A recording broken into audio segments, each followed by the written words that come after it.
The one commodity that is most valuable on this earth is time. Time to love, time to live. From the moment the human body is born, it begins dying. I can live with no responsibility whatsoever. The price I pay is that nothing matters. Or I can reverse it and everything matters. But I have to take the responsibility that's associated with that. And so if your life isn't everything it could be, you could ask yourself, well, what would happen if you just stopped wasting the opportunities that are in front of you? What is death? Is it the end? Or is it the beginning? And what is life? What is this thing we call life? What makes life so unique and so beautiful? It is beautiful because whatever you have that you may be facing, what you may be dealing with, life is still good. You are living and achieving your dreams. Find time to better yourself, read, explore, research, live life, do things you've never thought of doing before. That's what it's all about. It might not be fun, it might not be easy, but it is profitable. It does give you results.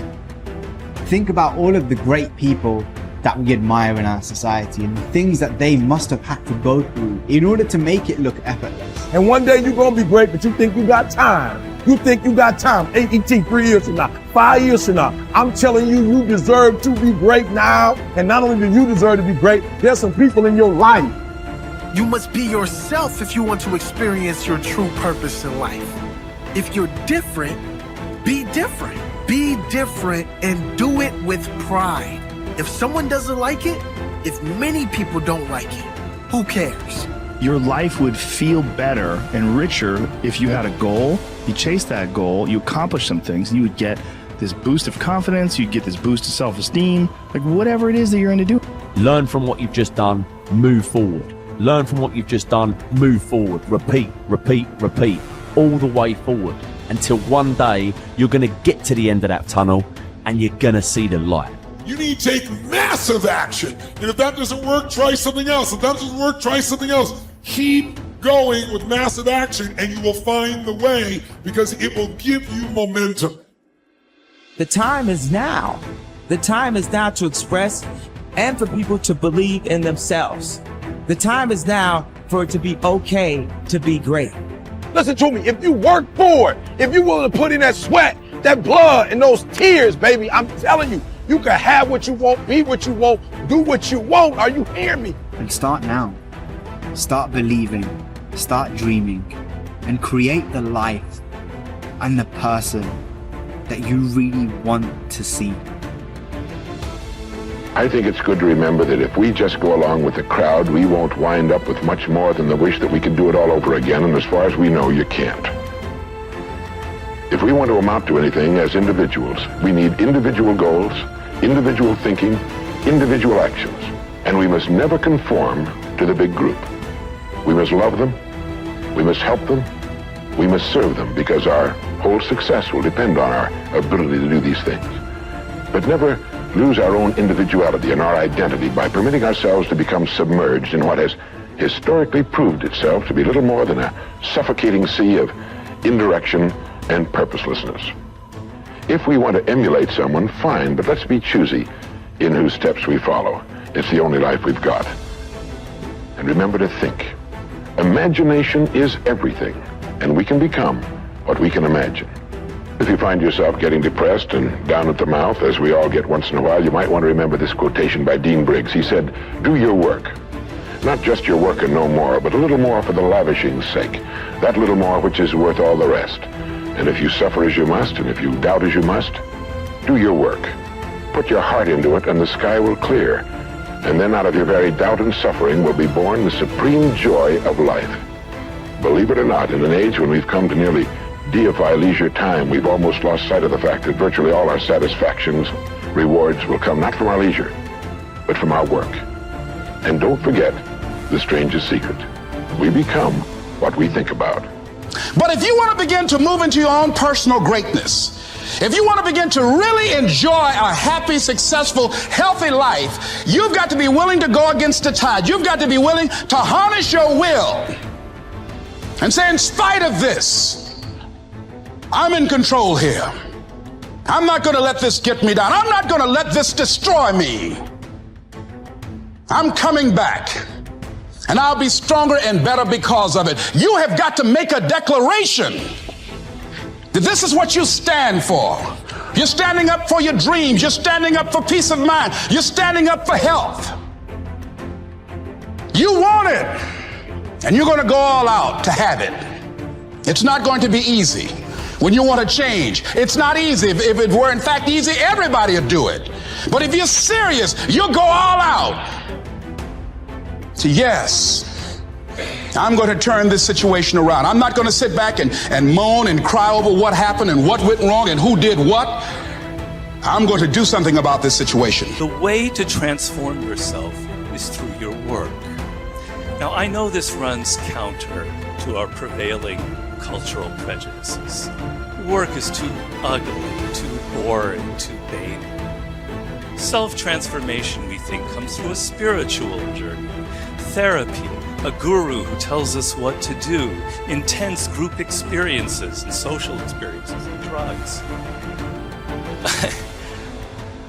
But most of these are ways of running away from ourselves and relieving our chronic boredom. They're not connected to process, and so any changes that occur don't last. Instead, through our work, we can actually connect to who we are instead of running away. And by entering that slow, organic process, we can actually change ourselves from the inside out in a way that's very real and very lasting. This process involves a journey of self-discovery that can be seen as quite spiritual, if you like. And in the end of this process, we contribute something unique and meaningful to our culture through our work, which is hardly ugly, boring, or vain. This intense focus on one goal is not easy, but it is all important. Orison Swett Marden wrote, "The giants of the race have been men and women of concentration who have struck sledgehammer blows in one place until they have accomplished their purpose. The successful men and women of today are those of one over, mastering idea, one unwavering aim, men and women of single and intense purpose." Marden also said that every great man has become great. Every successful man has succeeded in proportion as he has confined his powers to one particular channel. Single-minded concentration in the direction of your dreams will intensify your desires and increase your emotional drive toward your goal. This intensity of concentration will activate the law of attraction and begin to attract people and opportunities into your life to help you to achieve your goal.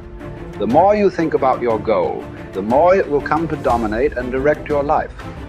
The more you think about it, the more rapidly you will move toward it, and it will move toward you. Great men and women are those who absolutely believe that they are put on this earth to do something wonderful with their lives. They have a vision of something greater or better than their current circumstances. Personal greatness means having a sense of destiny and a conviction that your thoughts and your imagination are the only real limits to your possibilities. William James said, compared to what we ought to be, we are only half awake. We are making use of only a small part of our physical and mental resources.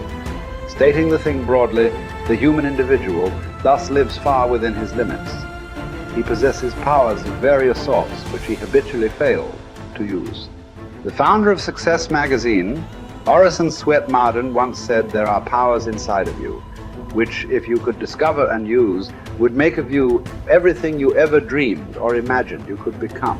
In a 5-year study of leaders reported on in his book, Leaders, Warren Bennis discovered that each of them consciously avoided the comfort zone by continuously setting higher goals. They never allowed themselves to become complacent. They lived their lives fully extended, always striving to be and do more. To develop unshakable self-confidence, you need to see yourself and think of yourself as a leader, and to do what leaders do. You need to stretch yourself toward the outermost boundaries of your potential. You need to set goals that draw out of you the very best that is in you. You need to work toward objectives that cause you to feel a sense of mastery and peak performance.